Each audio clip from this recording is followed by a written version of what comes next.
Welcome to the Lifestyles Unlimited Real Estate Investor Radio Show, a real estate investment program. Listen and learn how to use real estate to build wealth and passive income streams for you and your family. We bring you experts every day to discuss and answer your questions on everything from single-family homes all the way up to 600-plus unit apartment complexes. And now, the Lifestyles Unlimited Real Estate Investor Radio Show. Hello and welcome to the show. This is Andy Webb with Lifestyles Unlimited. And as always, we're working on your financial freedom. Hey, welcome to the Lifestyles Unlimited Real Estate Investor Radio Show. If you're new to the program, Lifestyles Unlimited was founded over 30 years ago as an education and mentoring group to help you become a successful real estate investor. I climbed on board that train about almost 10 years ago, back in March of 2012, I guess 9.5 or so. Best decision I ever made. I knew nothing about real estate investing at the time. And when we became members, we went through a lot of the education, my wife and I, being the we, and decided to go down the single family track. So we started buying single family houses. And of late, we, in the last year or so, have started to shift into the multifamily space. And the reason we went down this path, I'll just tell you very briefly here, there are just so many opportunities to make money in real estate investing, to really build your future and create that financial freedom that I opened the show with. And there's one of those ways that we make money that I want to really focus on today. And it's not so much about making money as it is about keeping what we have made, whether that's through real estate. Maybe you're a very high earner and you're tired of paying those very high income taxes every year. Well, you may have some options. Now, if you're totally new to the concept of real estate investing, one of the things, like I said, I love about it is just the opportunity, the ways that we make money. And if I'm thinking about single family, there are 5 ways. There's the cash flow. And this is what we probably talk about more than anything on the radio show, because it's the cash flow, the passive income that you build up, that really is what allows you to then retire, to become financially free, and then become real estate retired. Quit that job if you so choose. Very, very important. But aside from that, we have equity capture. Basically, we're buying right, buying at a discount. You do make your money when you buy, and we capture equity through that process, and that can be many thousands of dollars of equity buffer, essentially. And then as we go through the process of retaining and holding that single-family house or those apartment communities, we have our residents paying that rent every month. That's what gives us that cash flow. But as part of that rent, we're then paying the mortgage. And as part of that mortgage payment, besides the interest, we're paying down the principal. And that is equity buildup. And on any given house, that might be $150, maybe $200 a month, say $2,400 a year. If you had 10 houses, that's $24,000 in wealth that you're building passively, quietly in the background every year. It's nothing to be sneezed at.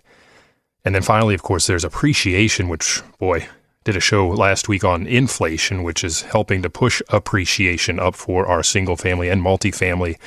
Of course, rents as well, which are a big driver of appreciation in multifamily, and in particular, something called forced appreciation. That's not anything we have with our single family houses, but both appreciation and forced appreciation are just one more way that we make our money in real estate investing. And that leaves the last one. And this, again, is not so much about making money, but it's about keeping what we have made. And those are the tax advantages. And I know we've talked recently on some shows about things like the 1031 exchange, which is a way to defer capital gains taxes when you sell one of your income properties by rolling then that gain into another property, 2, 3, however many you can. You basically defer that payment until maybe when you finally sell one of those next properties, or maybe you do the 1031 again. You can defer, maybe die, and leave those to your heirs. Big way to defer taxes, and again keep what you've made. Aside from the 1031 exchange, you'll hear us talk a lot about the fact that we have low or even no taxes on that very cash flow that I talked about when you're doing this right, and that in particular is due to something called depreciation. Depreciation is just a paper expense that the IRS allows me to take on either my single family houses as well as on our multifamily communities. And it's basically recognizing the fact that those properties do decline. They do wear over time. That's effectively what depreciation is. But it is a paper expense, but it's very, very important because that will often put me in what seems to be a loss-making position on paper. And well, when I'm making losses, I'm not paying taxes, am I? And again, that applies both to the cash flow on our single-family rental houses, but boy, even better when you get to apartments, there's something called cost segregation. I'll talk about that a little bit more later in the show, just very briefly, because cost segregation feeds a beast called accelerated depreciation. So depreciation for a house, 27 and a half years, maybe you depreciate some of the components a little bit differently, but boy, when you do that accelerated depreciation on a multi-million-dollar asset, like an apartment community, boy, you can really pull forward those paper losses early in a project. Now, again, I want to underscore, we are cash flow positive. You know, if the deal doesn't cash flow, we don't want to do the deal, but these are paper losses that help us protect that cash flow and essentially defer the taxes. Now, the main focus for me today is it's not just using those very losses then to protect the cash flow, but more importantly, there's another benefit that you may not know about from the tax perspective when it comes to real estate investing. And it's using those passive losses to do two things. Number one, you can use passive losses to offset passive gains, pretty straightforward. But I think maybe more importantly, we'll talk about how you set this up, but you can use those passive losses as well to then reduce your earned income as well, sort of. Up to a point, maybe beyond. It depends on how involved you are, and that's what we're going to get into today. And as we go through today's show, I have to say this now, and I have to remind you, I am not a CPA.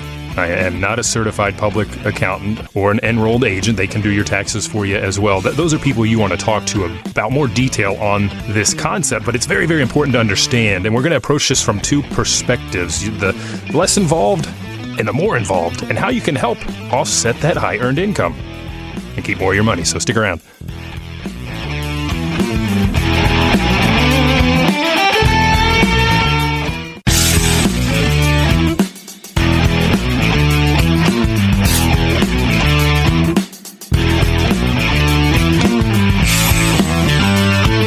Welcome back to the Lifestyles Unlimited Real Estate Investor Radio Show.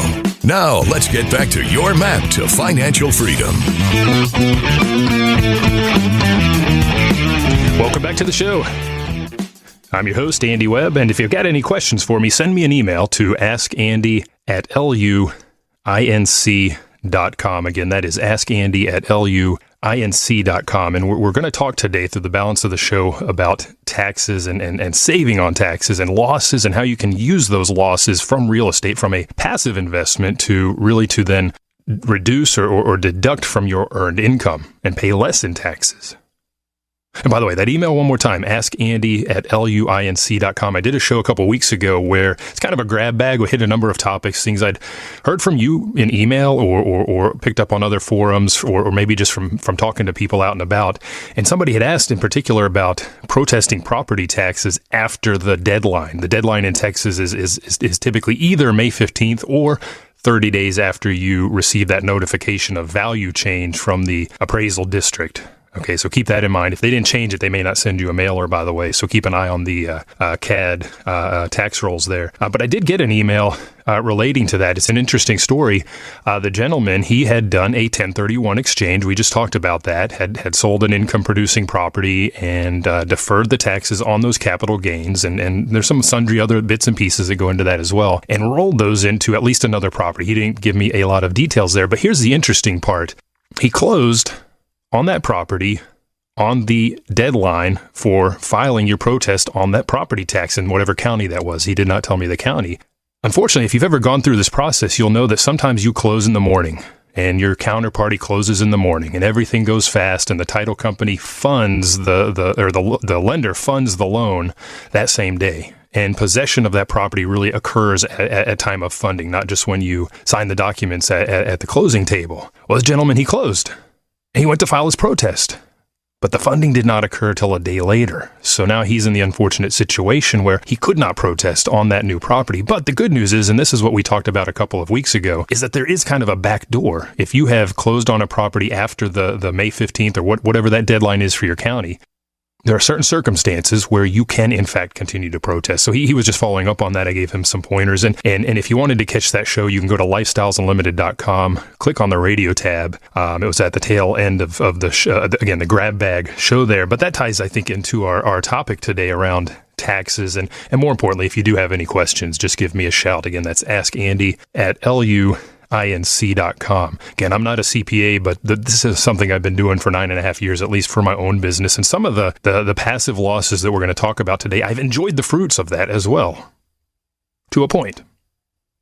So I want to take a step back. And before we get into the passive loss side of things, I want to tell you about my mom. And, today, she's passed on, as has my dad, but today's conversation is one that, I would have liked to have shared with her, not just about passive losses, but, my mom, she stayed at home. She was more or less a stay-at-home mom with, to me and to my younger sister. My dad, we grew up here in the Dallas-Fort Worth area, over by Fort Worth, and he worked for the local electric company here in the area, in IT.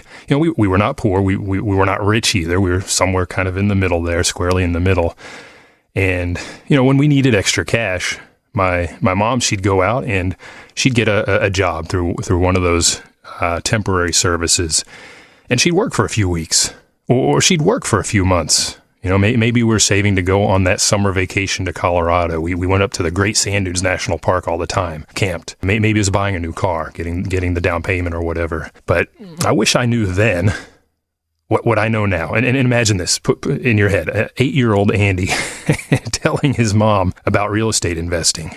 And I would explain to her, if she bought a single family house, maybe go to that temporary job, get those funds, and buy a single family house instead and manage that and keep collecting that cash flow and roll that into the next one, maybe get to 2 or 3 or 4. What would her time look like then?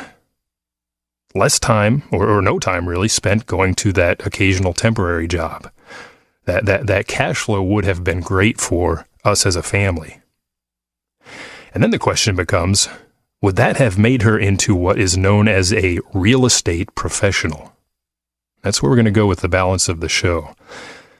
Would she have been a real estate professional by virtue of taking down 1, 2, 3, maybe 4 single family houses and managing those, leasing those up, doing all the things that go into handling a property like that? Maybe. The answer is maybe. So the question then becomes, what does it take to be considered a real estate professional? And here, of course, I'm thinking about the IRS now. This is a designation that they have. And how does that designation then help you with those very passive losses that we were talking about? Here again, my mom was not working, on occasion, bumping around here and there as needed. Great for us kids. Great for us kids. My dad, on the other hand, was working all the time. Commuting from, we were near Fort Worth, all the way over to Dallas, where the electric company was. Working all the time. Making a decent salary. We were renters until I was in early high school before they finally bought their first house. Now, if he had been a high earner, if he had been a doctor, or I don't know, a lawyer, somebody that's really bringing down a lot of cash and paying a lot of taxes at the very tippity top of the tax bracket, maybe that's you.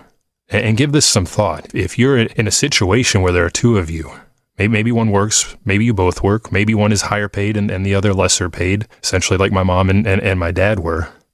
Do you perhaps have somebody that maybe has the time or could reallocate some of the time to become that real estate professional in your family? Okay, why? Well, I think before we get into the finer details about becoming or qualifying for that real estate professional designation, I want to talk just briefly about passive income versus active income. And you have to understand these 2 sides of the equation, for lack of a better term, because you also then have to think about the loss side. So let's define active income first of all. That's what you're doing when you go in every day. That's what my dad was doing. Earned income is active income, going in and working. He's active. He's doing something to earn that income. That's what you get from your job. If you're working for commissions, That is considered active income. If you're out there serving, working in a restaurant, earning tips, that is considered active income. If you're freelance or doing consulting work, self-employed, active income. Okay, that's the earned income that I'm talking about, especially for you high earners. If, again, you're a doctor, a lawyer, bringing in several $100,000, maybe more, that you're paying massive taxes on. That's the income that we want to try to reduce and protect to get you maybe into a lower tax bracket. Now, passive income, by comparison, I've just noted two categories here. Maybe that's a business that you own, perhaps, but don't materially participate in. Maybe you've invested passively in, the craft breweries are popping up all over the place. They're doing PPMs. Maybe you've invested passively there into that business. That's passive. What else is passive? Residential rental real estate. Okay, so that's the definition of active versus passive. Let's get into the losses when we come back from the break and how those can help you save taxes on that earned income. Stay tuned.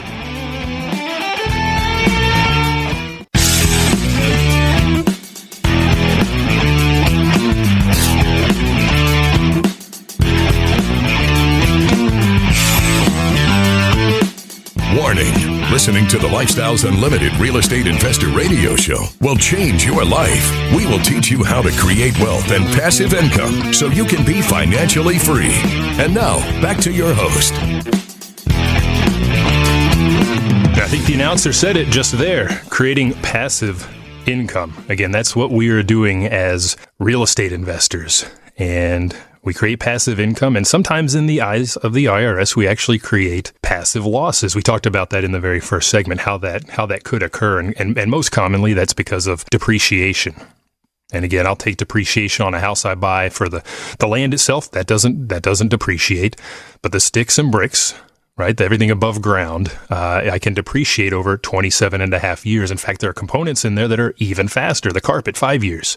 The fence, 5 years. The AC, 10 years. This is where your accountant comes into play. And again, I am not a CPA, so you'll want to have a conversation with your CPA how best to use passive losses to offset earned income, especially when it becomes time to get into that real estate professional designation. There are some nuances there that you will absolutely want to understand, and they will be best equipped to explain that to you, especially in the context of your situation.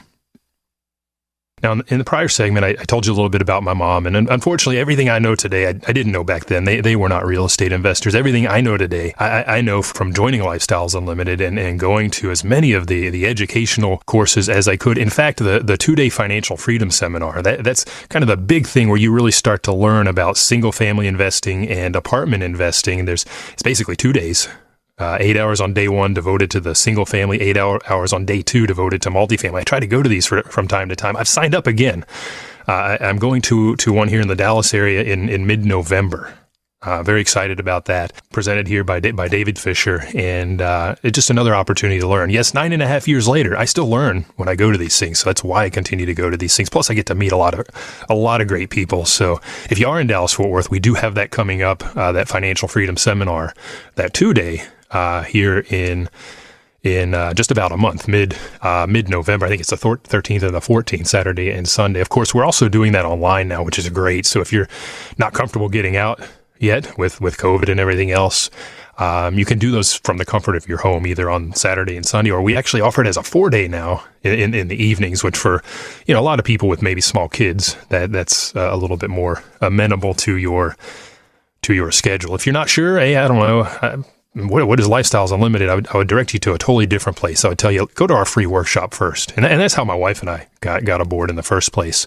After listening to the radio program, we went to one of the free workshops just to hear it a little bit more in detail about the ways we make money in real estate and to get into some light case studies on the numbers around single family and multifamily. And if you want to learn more about that, go to freeworkshoplivestream.com. That's all written together, freeworkshoplivestream.com. That's also done virtually. So you can do that from the comfort of your home. In the evening, over lunch, you can check out the sundry dates that are coming up. But if you want to learn more, that's a great place to start. If you want to get more into the details, that's that 2-day financial freedom seminar, because boy, you'll come away from day one just wanting to hit those home runs and become the star single family investor. And you will be equipped to do that. But then you're going to go back to day 2 and you're going to come away saying, forget single family. I want to be apartments is the way to go. And when apartments is the way to go, you have even more choices to make. Do you want to be a passive investor, which my wife and I have started doing? Do you want to become an independent owner, just take down your own community? Or do you want to be a lead, a syndicator, the guy or gal that puts that deal together and brings the passives together to share in the wealth?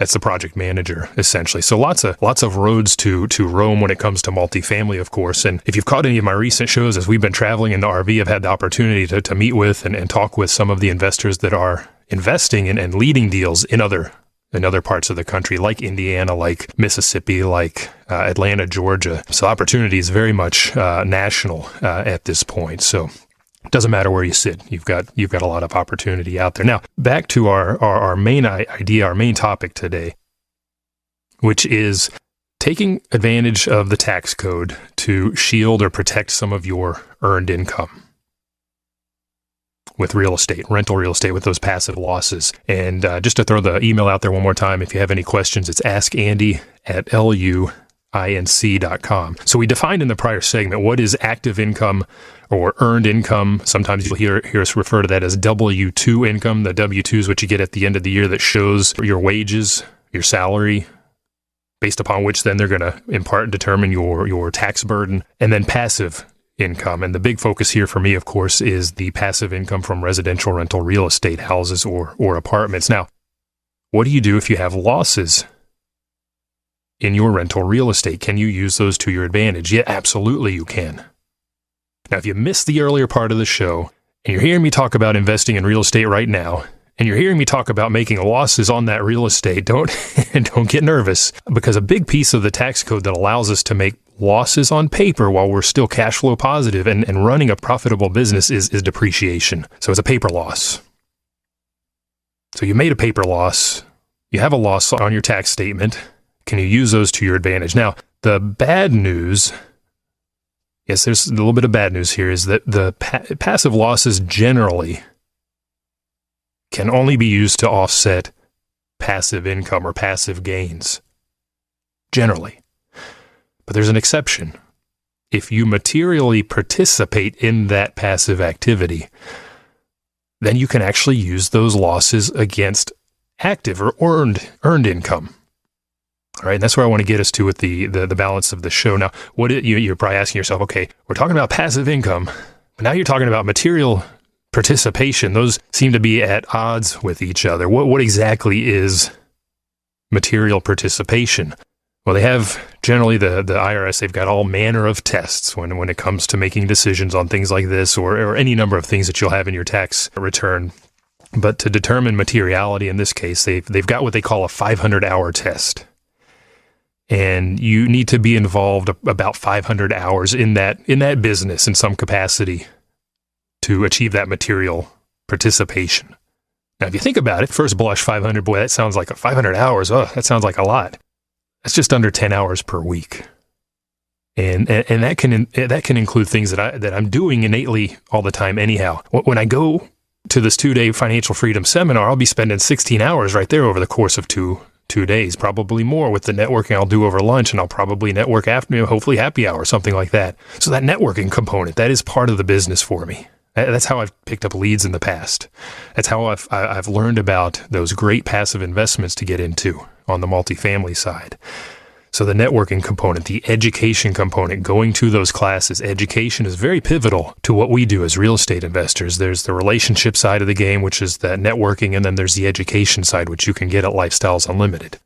That's going to contribute massively to that, quote, material participation. If you choose to self-manage your properties, which my wife and I do, bam, we're there pretty easily, right? Do a little bit of checkbook balancing end of the month.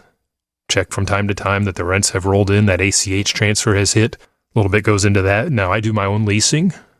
Didn't do much this year. Had 4 properties roll over. If you're doing that counts towards that 500-hour test. Just finding and analyzing properties. That's absolutely something that I'm involved with. Analyzing, are the numbers where I want them? Do they meet my investment criteria? The time you take to sit down and define that and revise, let's say, that investment criteria, to define your business plan, to set goals, which you should be thinking about now already for 2022. And of course, during the ongoing operations, we talked about leasing, but organizing contractors, perhaps getting quotes or approving repair. Everything you're doing, it's very passive. It's very hands-off. That's why I was able to travel for 4 weeks in the RV bunker to the East Coast and back again without having to worry about being here doing things. There's a little bit here, a little bit there, perhaps. More than anything, just looking at those deals, those next investments that I wanted to get into. But you'll find that you hit that, you could qualify pretty quickly. So what happens once you're materially participating? How do you use those losses? We'll get into that in the final segment.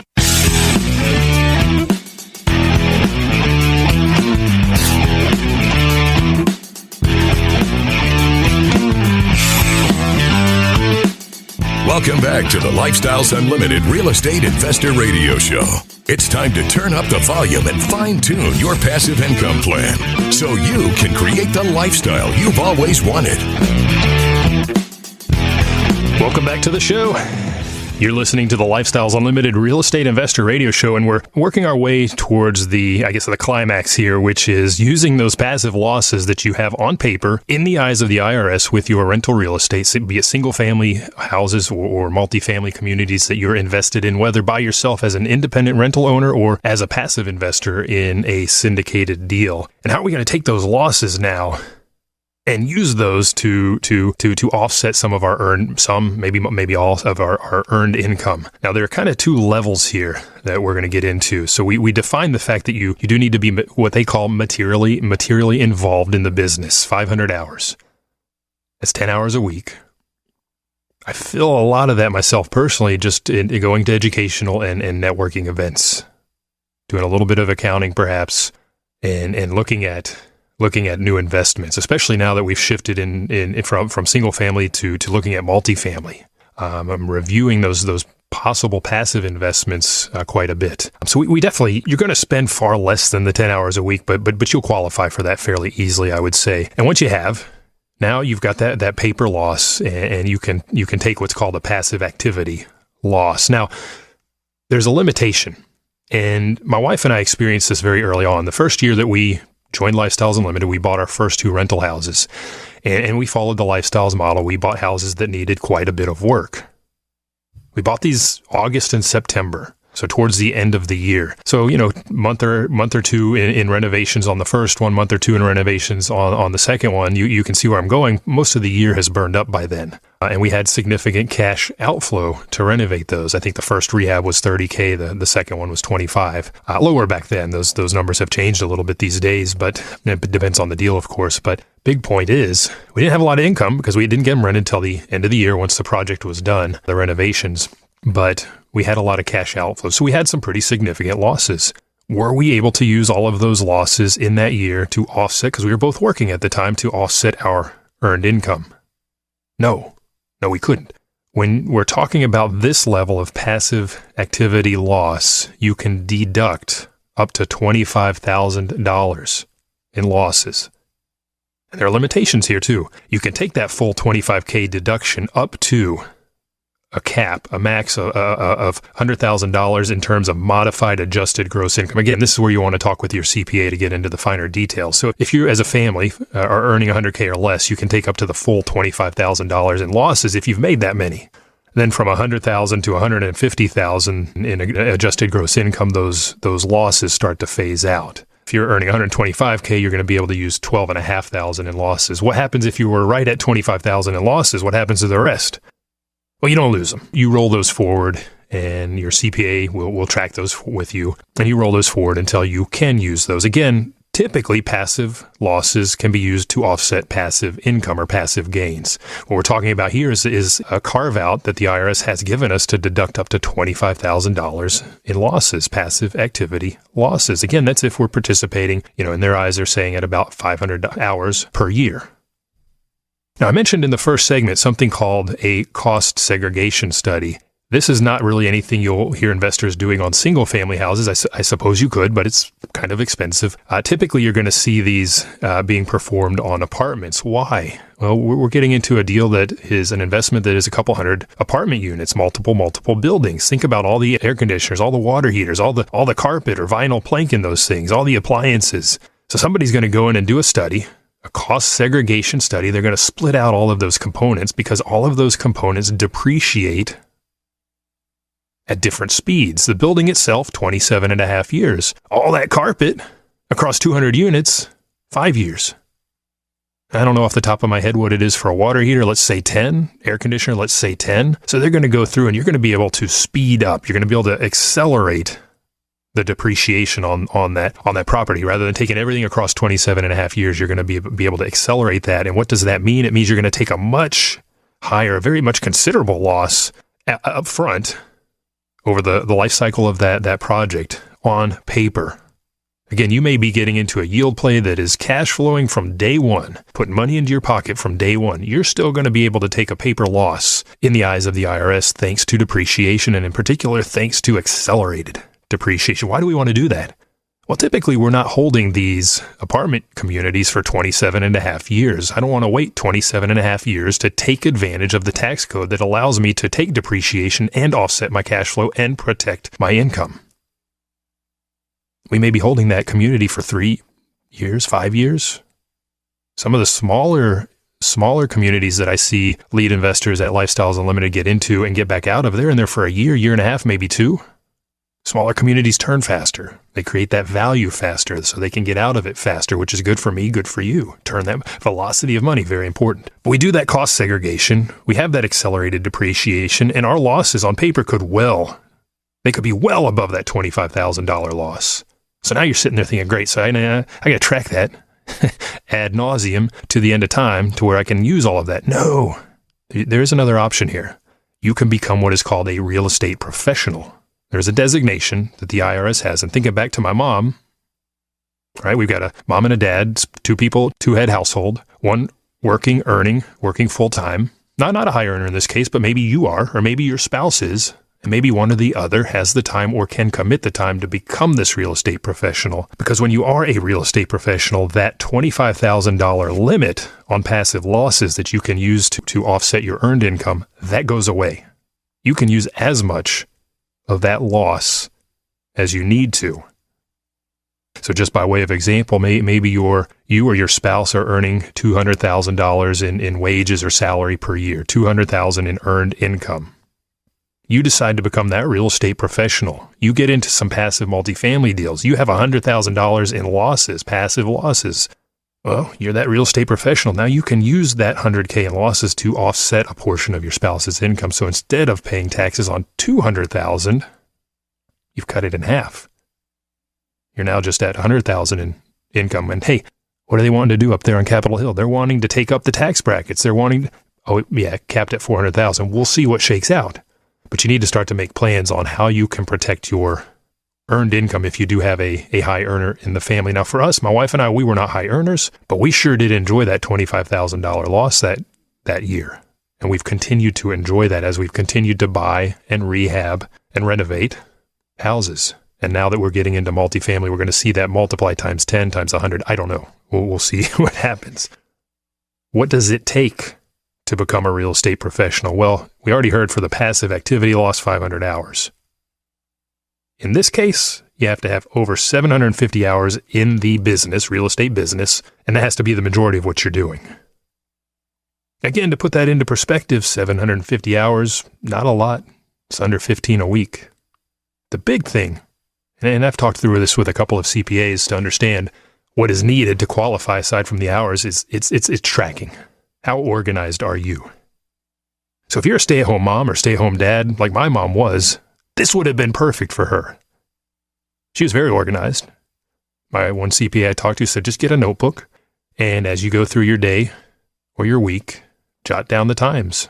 What did you do, with whom, for how long? Just a simple paper document. Again, talk with your CPA. They may have the latest and greatest. Maybe the IRS has decided they need to approach this from a different perspective, but the important thing here is going to be tracking that time. And again, does going to educational events like the Lifestyles Unlimited 2-day financial freedom seminar count? I would say so. Ask your CPA. What about attending this is a good one, the Wealth and Passive Income Expo? Boy, I just went to the one here a couple months ago in Irving over the course of multiple days. This is a little later in the year just due to the pandemic. Well, we're getting back into our normal cycle, which is the start of the year in the springtime. So if you're thinking about this, or you're thinking about becoming a real estate investor, or you're thinking about just learning more about Lifestyles Unlimited, Wealth and Passive Income Expo, boy, we're going to be doing that. Let me grab my notes here. March 17th through 19th of 2022, coming up here in just about 6 months. That's going to be down in Houston, Texas.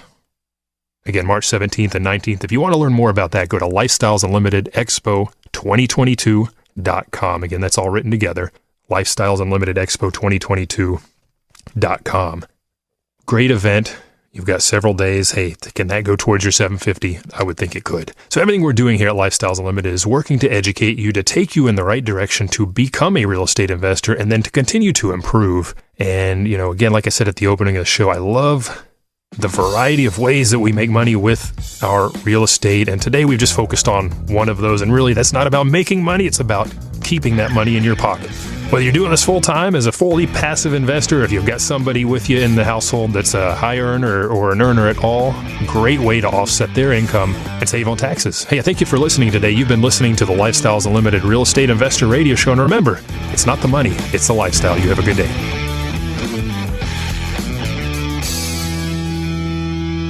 The Lifestyles Unlimited Real Estate Investor Radio Show is for entertainment purposes only. Please consult a professional regarding your personal investment needs. Nothing presented on the Lifestyles Unlimited Real Estate Investor Radio Show constitutes an endorsement, recommendation, offer, or solicitation to buy or sell any product or security.